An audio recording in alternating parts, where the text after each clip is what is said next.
El día 28 del mes de Iyar del año 5727, que se corresponde con el 14 de mayo del año 1948, se conmemora un aniversario más de la resurrección del Estado moderno de Israel. Y hoy estamos aquí reconociendo que este hecho no es un evento cualquiera, sino uno de profundo contenido profético. 19 años más tarde, en junio de 1967 del calendario secular, tuvo lugar la redención de la ciudad santa de Jerusalén. Y a partir de esos dos eventos, pareciera que se ha detonado en todo el mundo el incremento de uno de los eventos proféticos más extraordinarios de todos los siglos. Me refiero a la restauración de la identidad judía de millones de hijos e hijas de Israel que se habían asimilado en las diferentes culturas nacionales del mundo. Y se está cumpliendo así lo que había anunciado el profeta Oseas, que luego de perder el Shabbat, Rosh Chodesh y el resto del ciclo festivo de la Torá,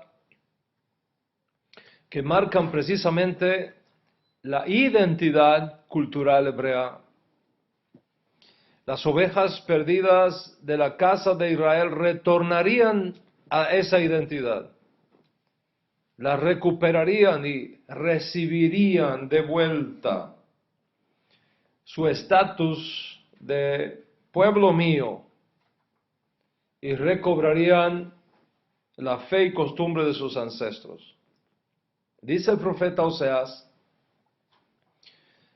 que allí donde se les dijo, ustedes no son mi pueblo, lo amé, se les dirá, sois mi pueblo, a mí.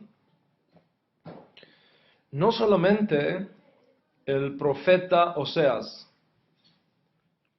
muchos otros profetas anunciaron estos días de restauración de los hijos e hijas de Israel que se habían perdido en las naciones. Ezequiel, por ejemplo, anuncia que Dios traerá de vuelta a todos los hijos de Jacob, a todos los hijos de Jacob, que iba a derramar sobre ellos agua limpia,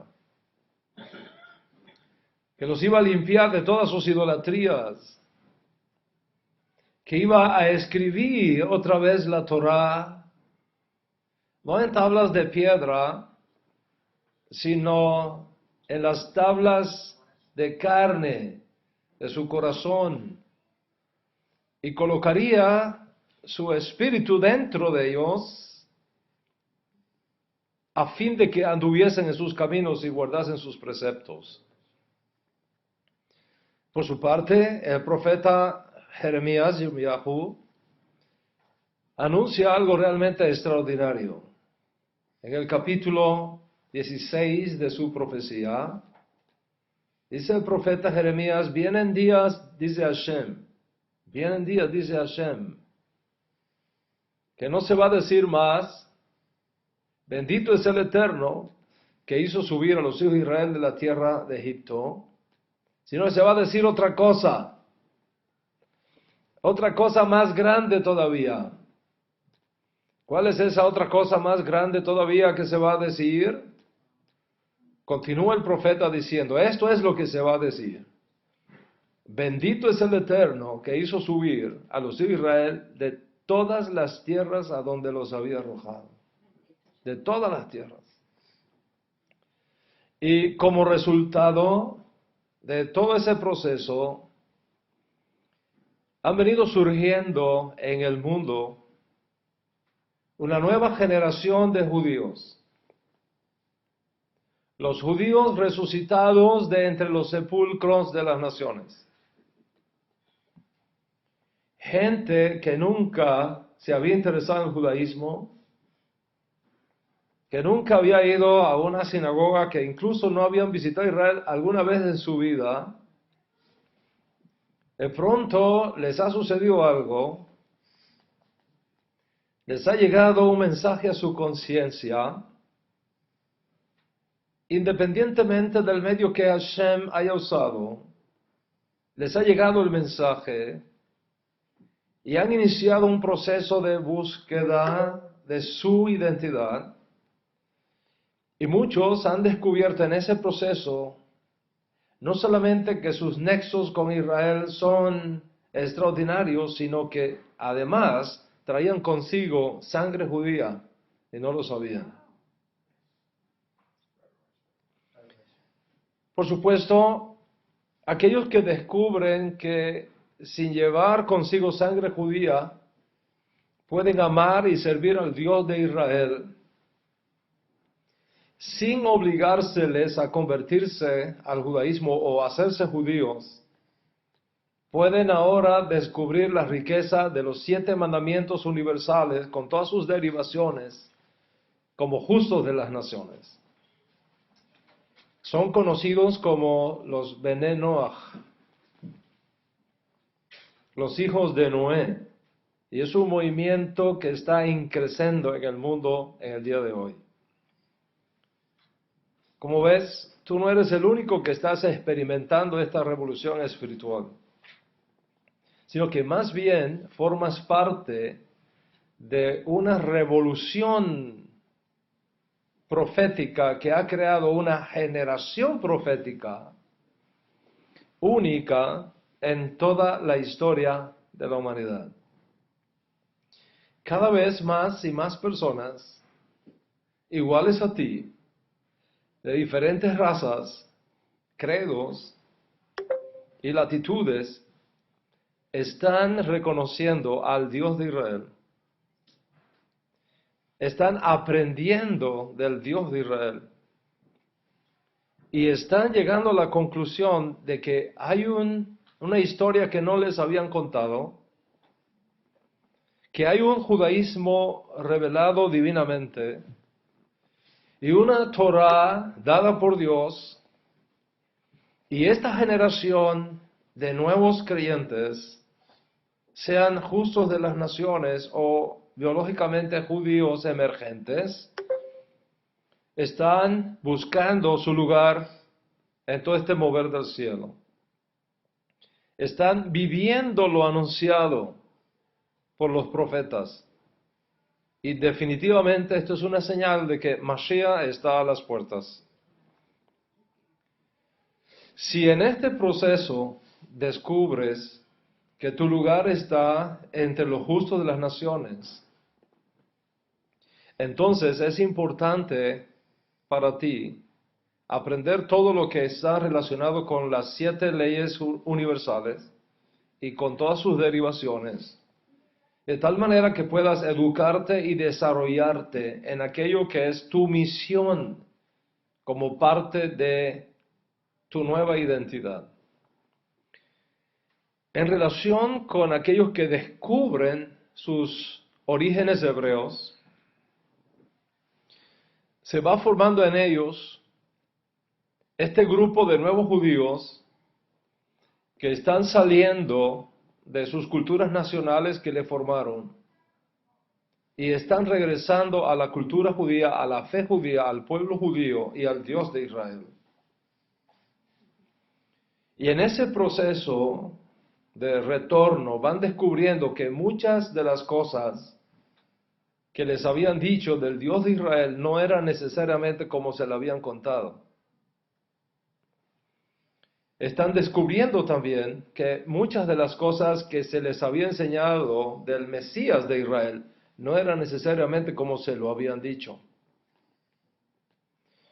Y están descubriendo finalmente que muchas de las prácticas y costumbres aprendidas en sus culturas embrionarias no están en línea con los nuevos descubrimientos de la fe que está teniendo lugar en sus vidas.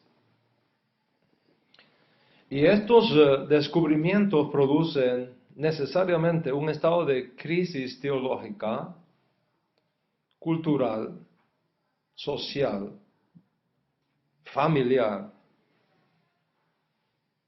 psicológica incluso, que requiere atención y consideración para reorientar sus vidas en aquello que habían perdido y que ahora han encontrado.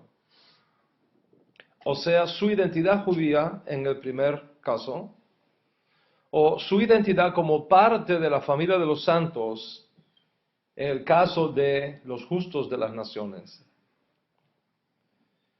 Una vez que el descubrimiento de los nexos biológicos con el judaísmo tiene lugar, más allá de cualquier duda razonable, muchas preguntas surgen en la mente de estos nuevos creyentes.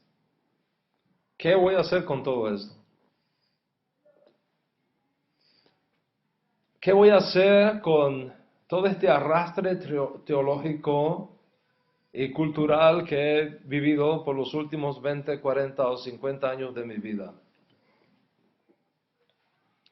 ¿Lo tiro todo y comienzo a vivir desde cero mi vida judía? ¿O hay algo que puedo retener conmigo? Por ejemplo, ¿qué de mis costumbres alimenticias? ¿Qué puedo retener y qué puedo dejar? ¿Qué de mis costumbres sociales? ¿Es que me tengo que vestir diferente ahora? ¿Cómo hago con la educación de mis hijos?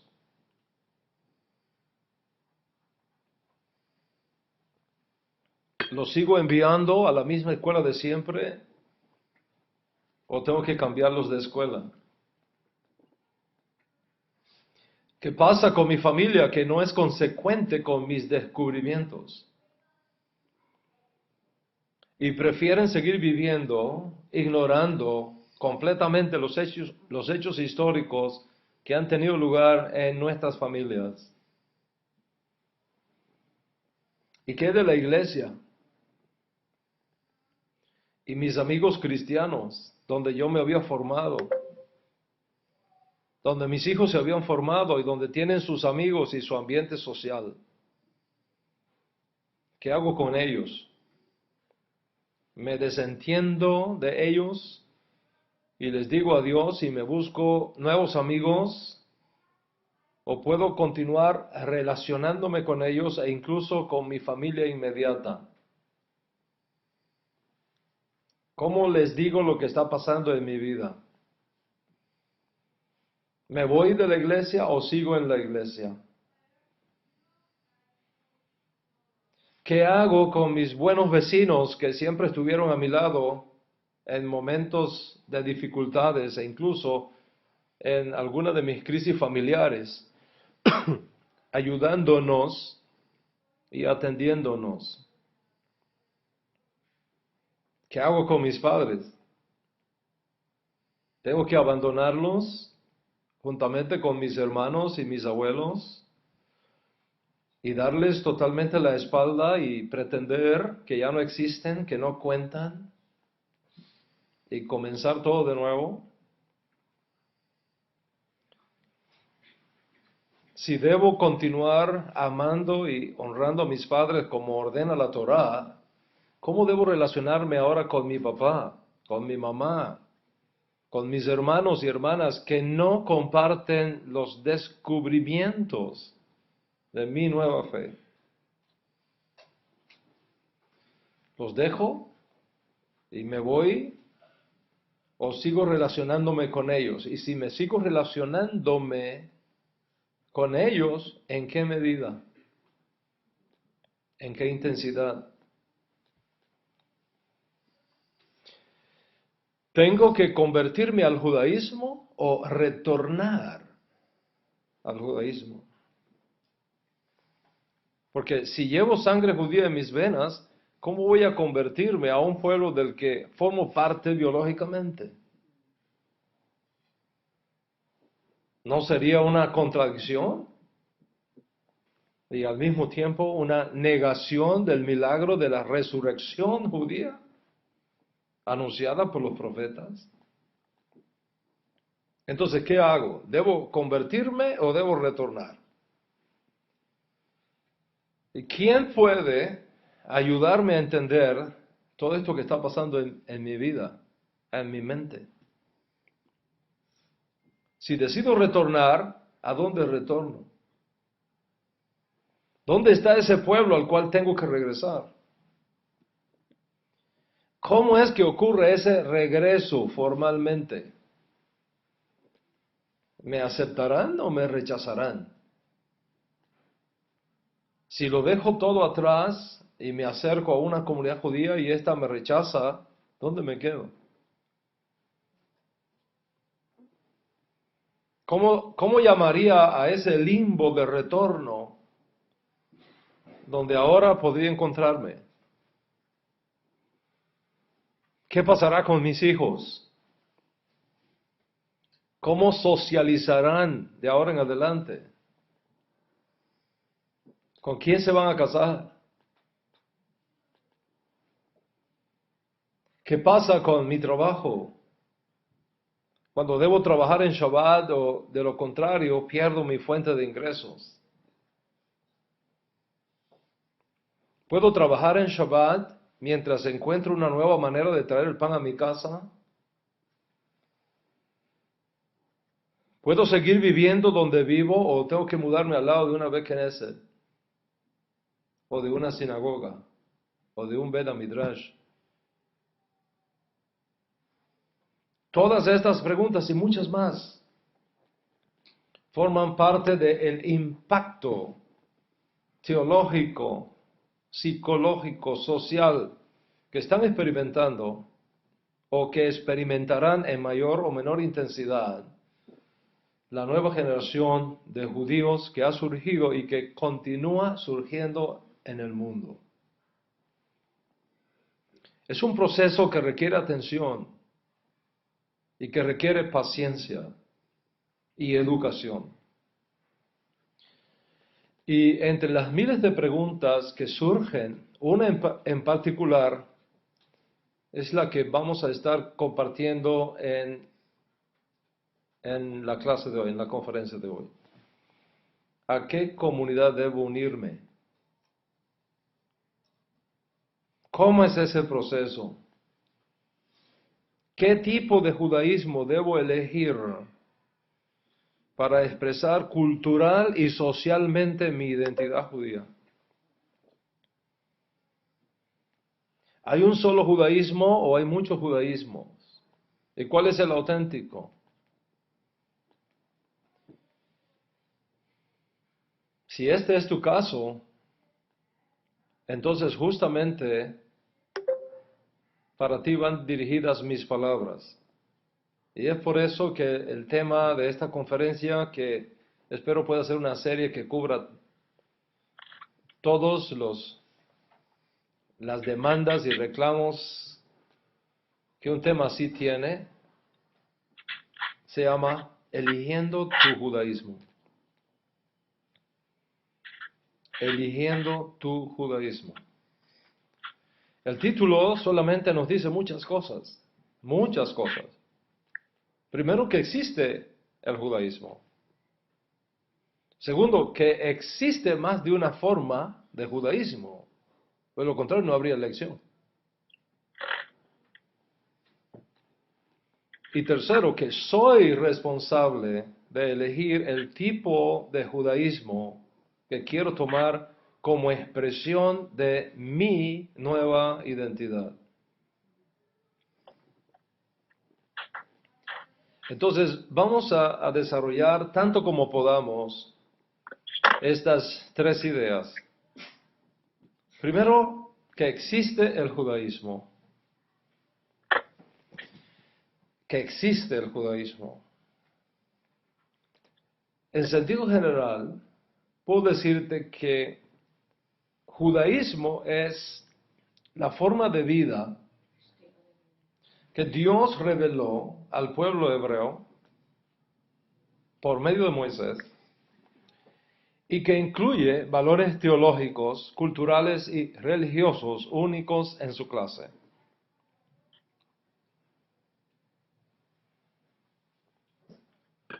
Voy a repetir esa idea. A los efectos de esta conferencia, vamos a definir judaísmo como la forma de vida que Dios reveló al pueblo hebreo por mano de Moisés y que incluye valores teológicos, culturales y religiosos únicos en su clase. Y como te darás cuenta, en esta definición hay dos expresiones que son clave. Primero, que el judaísmo es una forma de vida. El judaísmo es un estilo de vida. Eso es lo primero. Y lo segundo, que el judaísmo es un estilo de vida o una forma de vida fundamentado en una revelación divina dada al pueblo hebreo. Esto significa que el judaísmo es la única religión del mundo que puede demostrar científica e históricamente su origen divino. Voy a repetirte esa idea porque es muy importante. Solamente el judaísmo puede demostrar su origen divino de una forma científica e histórica. ¿Y cómo podemos demostrar eso? La demostración viene dada por tres tipos de evidencias. Tres tipos de evidencias. En primer lugar, lo sucedido con Moisés. Lo sucedió con Moisés. En segundo lugar, la naturaleza de la revelación de la Torá dada a nuestro pueblo judío.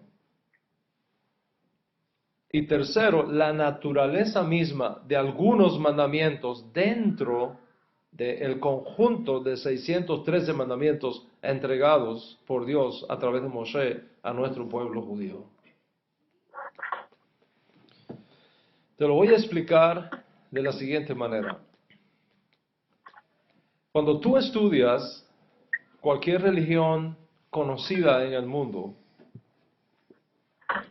verás que sus creadores o inventores, juntamente con lo que ellos consideran sus libros sagrados,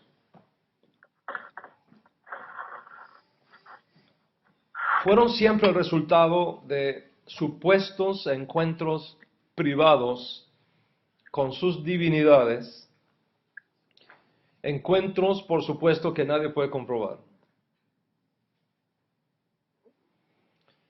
Esto es lo que explica una de las razones lógicas por las cuales Moshe Rabenu, no quería ir como redentor de Israel a Egipto.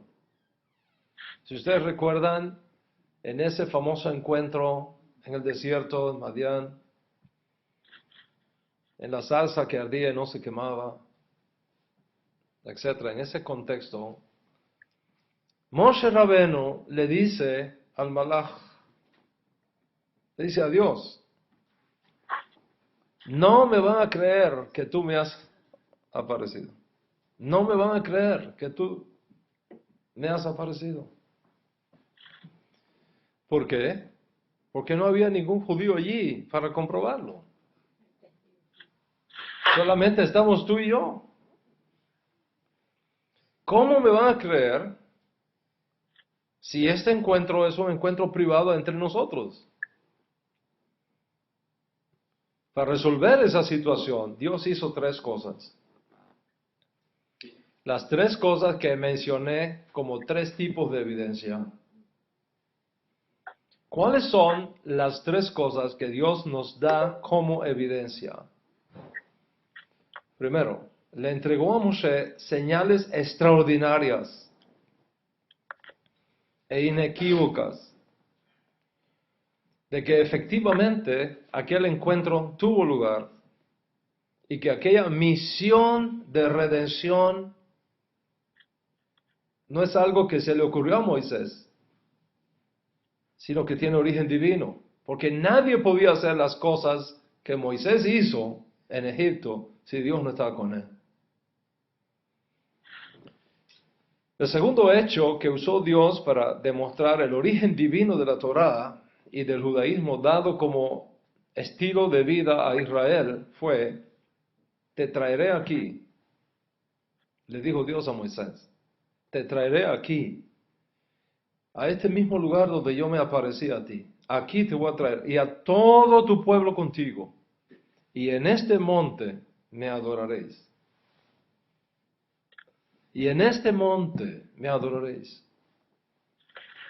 Y el tercer hecho que Dios usó para demostrar el origen divino de la Torá fue la naturaleza de ciertos mandamientos dados por medio de Moshe, que demuestran, más allá de la duda razonable, que solamente Dios podía estar detrás de ese tipo de instrucciones que se le estaba dando al pueblo.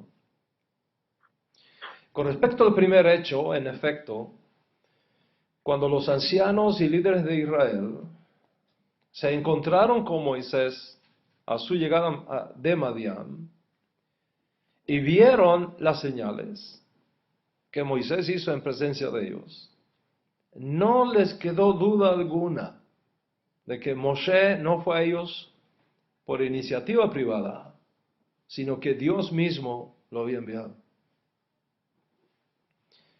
Las señales así lo testificaban y fueron expandidas en todo Egipto. Y entonces le creyeron a Dios y le creyeron a Moisés, el enviado de Dios, para redimirlos de Egipto, como está escrito en el libro de Shemot, Éxodo, capítulo 14, verso 31, donde se documenta esa famosa frase: cuando Israel vio el gran poder que el Señor había usado contra los egipcios, el pueblo temió al Señor y creyeron en el Señor y en Moshe su siervo. Creyeron en el Señor y en Moshe su siervo. Bueno, me están cambiando mi té. Vamos a cambiarlo. Thank you so much. Cuando vieron, es imposible ver todas esas cosas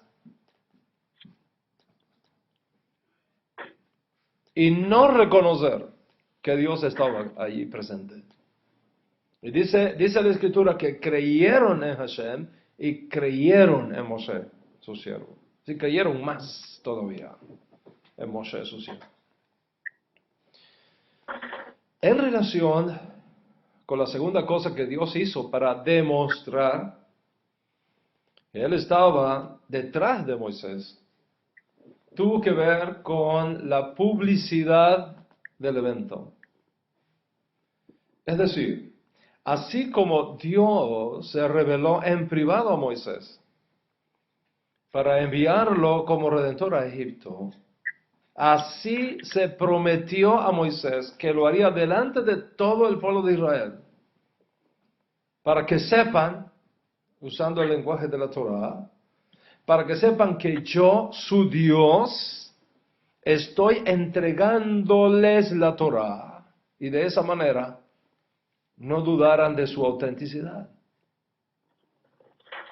En efecto, al tercer mes de la salida de los hijos de Israel de Egipto, Dios trajo a los hijos de Israel al pie del monte Sinaí. Y como le había prometido a Moshe, allí se reveló públicamente a todos los presentes Una asamblea formada por millones de personas. Todos vieron las señales. Todos escucharon la voz de Dios hablando. Todos oyeron cuando Dios llamó a Moshe por nombre y le hizo subir a la cumbre del Sinaí. Y es por eso que debes estar absolutamente convencido en tu mente y en tu corazón que ninguna religión del mundo puede demostrar su origen divino excepto el judaísmo. Por tanto, todo lo demás que existe en el mundo carece del toque de autenticidad que tiene la fe hebrea, la fe judía. Consecuentemente, tú que estás en este proceso de retorno, no temas. No temas, estás en terreno seguro. Estás en un terreno firme. Y el resto de las cosas Dios las va a ir colocando en su lugar. Las religiones del mundo y sus líderes fundadores le han hecho creer al pueblo sobre el cual tienen dominio que Dios les habló en privado, que les dijo esto, que les dijo aquello, o que escribieran este libro, o que escribieran aquel otro libro. Pero nadie estuvo allí para comprobar que eso realmente sucedió. Por lo tanto, es de dudosa procedencia. Dios no tomó ese riesgo. Se reveló a todo un pueblo. Millones de personas fueron testigos de la entrega de la Torá por mano de Moshe.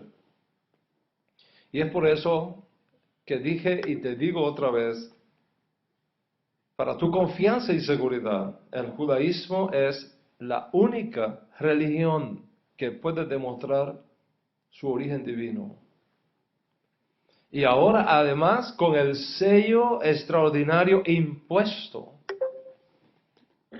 por todos estos eventos públicos que allí tenían lugar.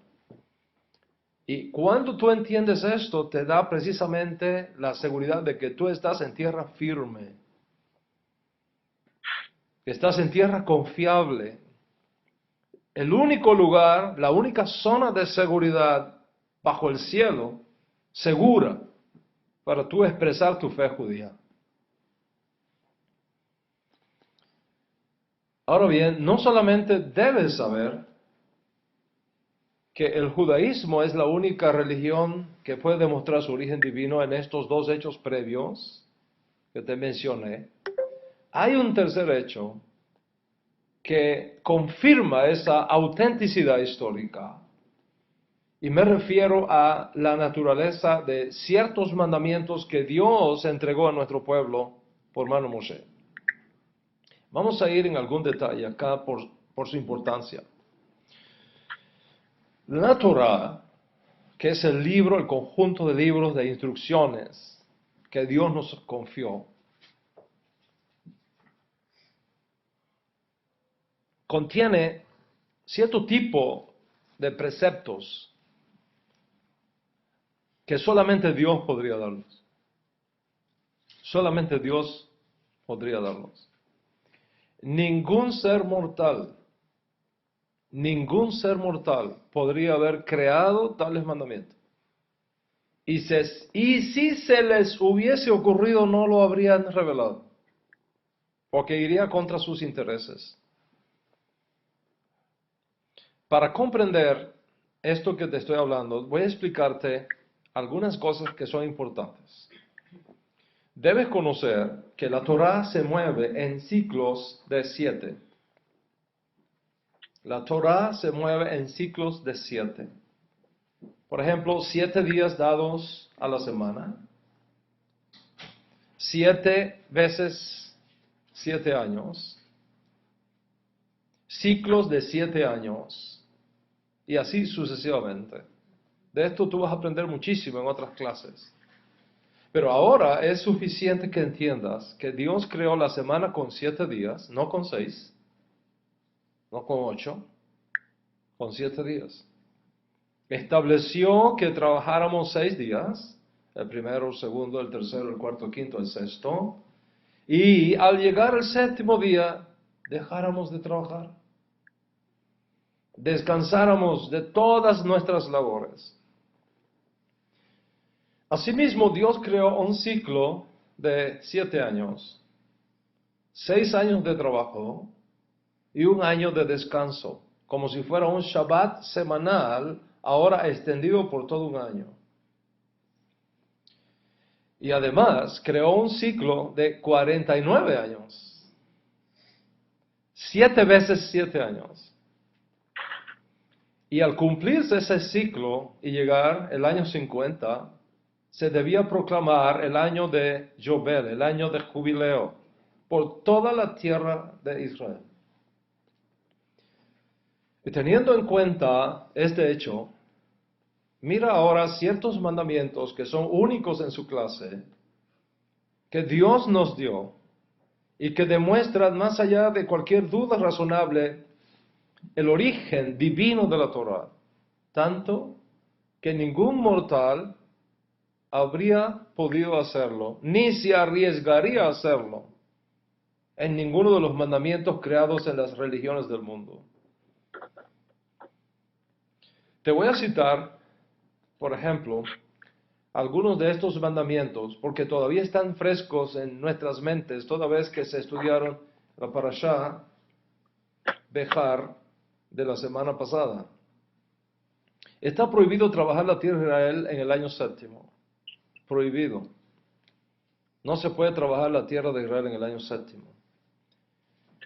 Está prohibido vendimiar los árboles en la tierra de Israel en el año séptimo.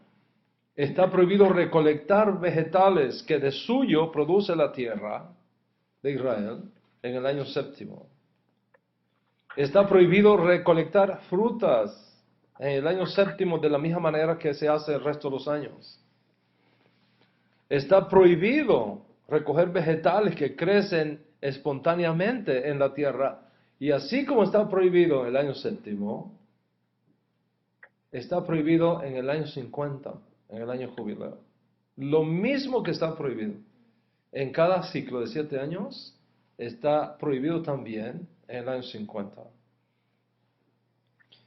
¿Te has dado cuenta de las implicaciones económicas que estas leyes tendrían para una nación? Los inventores de religiones, no importa el nombre que tengan, entre otras cosas tienen como meta sacar algún tipo de provecho económico, político, social de sus súbditos. Eso está demostrado históricamente. Nadie se expondría a arriesgar la vida por algo que sabe que es una mentira y de lo cual no sacará ningún tipo de provecho. Ciertamente que algunos entregan sus vidas por sus ideologías, aunque erradas, pero tienen intereses detrás, intereses políticos, económicos o sociales, o que me van a regalar 10 mujeres después que me muera en un lugar maravilloso. Y por lo tanto no importa que ahora me suicide con una carga de dinamita encima. Pero la psicología enseña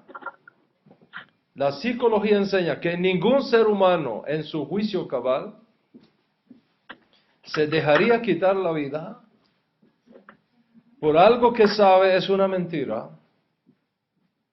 y por algo que sabe que no va a sacar ningún provecho, ni económico, ni político, ni social, ni en este mundo, ni en el mundo por venir. Tú entregas tu vida por algo que tú estás convencido que es la verdad, en primer lugar, o por algo de lo cual tú sacas algún tipo de provecho. Sin embargo, inventar una cosa que va contra el sentido común, que va contra el interés de la gente, que va contra tu bolsillo, ¿a quién se le ocurriría? Tratar de inventar una religión donde la gente acepte vivir según tus postulados, según tus reglas, según tus principios que tú les dictes, y encima de eso, exigirle que cada 7 años tienen que cancelarle todas sus deudas a su prójimo y abandonar todos sus medios de producción y dejar de plantar y cosechar y dejar de hacer negocios, y encima de eso le prometes que no teman hacerlo porque milagrosamente tú vas a garantizarles que en el 6º año van a recibir 3 veces más abundante que en cualquier año de siembra, y por lo tanto tendrán superabundancia de pan y de todo tipo de comida para el descanso del 7º año y aún más allá todavía. ¿Correrías el riesgo de hacer eso? Piensa en eso. ¿Qué inventor de mitos se arriesgaría a decirle a la gente que quiere dominar que no trabajen durante todo un año, que lo dediquen a estudiar del libro de leyes religiosas que tú le das y que no se preocupen? En el año 6º, ya lo verán, la tierra va a producir 3 veces más de lo normal para que haya suficiente fruto como si lo hubiese sembrado en el 7º año. ¿Qué pasará contigo si la gente sigue tus instrucciones y no trabaja en el 7º año? Y luego no pasa nada, no sucede nada, no hay comida. Llegó el año 6º y la tierra no produjo 3 veces más como tú le habías dicho, y ahora no hay comida en el año 7º. ¿Qué tal si viene una grave sequía en el año 6º y no puede sembrar la tierra y una enorme hambruna toca las puertas? ¿Qué inventor de mitos arriesgaría a dar un mandamiento como este? Ninguno. Ni el faraón de Egipto, ni el zoroastrismo, ni el mitraísmo, ni el confucianismo, ni el taoísmo, ni el cristianismo, ni el islamismo, ni ninguna otra religión inventada por los hombres, conocida o por conocer, tomaría tal riesgo. Mira por ti mismo y ve, por ejemplo, si en el cristianismo tiene algo semejante a esto. O si el islamismo o cualquier otra religión que tú conozcas. Mira si por algún lugar los creadores y fundadores de religiones, los creadores y fundadores de denominaciones han firmado algún pacto con un pueblo garantizando que en el 7º año nadie trabaje y que verán cómo la tierra por sí sola produce fruto 3 veces más que lo normal.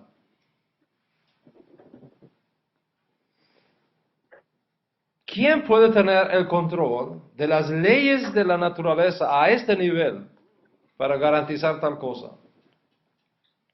¿Quién puede predecir el futuro de una manera tan clara y evidente, exponiéndose al escrutinio de todo un pueblo? Tú tienes aquí un hecho verificable de la autenticidad de la Torah. Porque es imposible inventar algún sistema religioso que contenga un precepto semejante al que contiene nuestra sagrada Torah. Por lo tanto, debes saber en este día y tenerlo claro en tu mente y en tu corazón que el judaísmo es la única religión del mundo que puede demostrar científica e históricamente su origen divino. Y debes estar convencido en tu alma que la Torah no es un invento de los hombres, sino que tiene su origen en Dios mismo. Y por tanto estás en el camino correcto. Estás en terreno seguro. Y no puedes dejarte mover de esa zona de seguridad que te da la Torah. Esta es la primera cosa. Sobre el resto que debes retener contigo, que debes nunca negociarlo, se basa en este principio. Estás en un lugar de seguridad. Estás parado sobre una roca. Y aunque vengan vientos y soplen ríos, mientras estés parado en la Torá, no caerás. Y esto tiene que retenerlo contigo, no negociarlo nunca. No aceptes jamás que nadie te cuestione la Torá. No aceptes la idea de que alguien ha cambiado la Torá o que tiene autoridad para cambiar la Torá. Sécase la hierba, marchítase la flor, pues la Torá de nuestro Dios permanece para siempre. Y esta es precisamente la enseñanza de los grandes de Israel, de los grandes maestros, de los grandes rabinos, de los grandes profetas, como aquel que dijo la Torá no puede ser quebrantada. Como aquel que dijo, ni les pase por la mente la idea de que yo estoy aquí para cambiar la Torá. No he venido para anular la Torá, sino para darle su correcta interpretación. Y dijo más aún, el que quebrante o viole la más pequeña mitzvah, el más pequeño mandamiento de la Torá, así de pequeño será llamado en Mahut Somay. Pero el que guarde y enseñe Torah, grande será en el reino de los cielos. Por lo tanto, la Torah no puede ser cambiada. Cualquiera que afirme que Dios ha cambiado la Torah, o que la ha reemplazado por otra Torah, o como posiblemente te enseñaron en la cultura religiosa donde vienes, que el Nuevo Testamento reemplaza la Torah dada por medio de Moshe, no le creas. Están diciendo locuras. Dicen lo que saben, pero no saben lo que dicen. Hoy debes de saber en tu mente y retener en tu corazón que hay una sola Torah. Como hay un solo y único Dios verdadero. El Dios de Abraham, Isaac y Jacob, el Dios de Israel. Esta es la primera cosa, el asunto más importante que debe tener claro todo aquel que está regresando a sus raíces. Todo aquel que está regresando a la fe que les fue robada por distintas razones a sus ancestros. Pero hay dos cosas más que debes conocer bien, y se trata de lo siguiente. Primero, que aunque el judaísmo dado por Dios a Israel y por medio de Moisés es uno solo, con el paso del tiempo se han creado diferentes interpretaciones. Y esas diferentes interpretaciones han creado más de una forma de cómo aplicar el único judaísmo que existe a las nuevas circunstancias que el pueblo hebreo ha tenido que enfrentar en sus muchos siglos de historia. En otras palabras, el judaísmo bíblico es uno solo, pero debido a las condiciones cambiantes del pueblo y de las circunstancias que nos han rodeado en los largos periodos de exilio que hemos sufrido, hoy día existe más de una forma de interpretación de ese único judaísmo. Y lo segundo, que cada uno de nosotros es responsable de elegir el tipo de judaísmo que quiere tomar como expresión de su identidad judía. Esto significa que nadie te puede imponer qué tipo de judaísmo tú eliges para expresar tu identidad hebrea. En otras palabras, tú eres libre para elegir responsablemente el tipo de judaísmo que deseas como expresión de tu identidad judía. Ser judío es una cosa, cómo expresar tu judaidad es otra cosa, aunque están relacionadas. Y es aquí donde tienes que hacer tu propia elección una buena elección, una sabia elección. Y para ello tienes que informarte bien. Pero mi tiempo hoy ha concluido. En mi próxima clase voy a hablarte de estos dos temas que tú no deberás perderte. Mientras tanto, que tengas un día bendecido o una noche bendecida, depende de donde estés, como aquí en New York hoy, con mucha alegría, con mucha salud y con mucha paz. Shalom, shalom.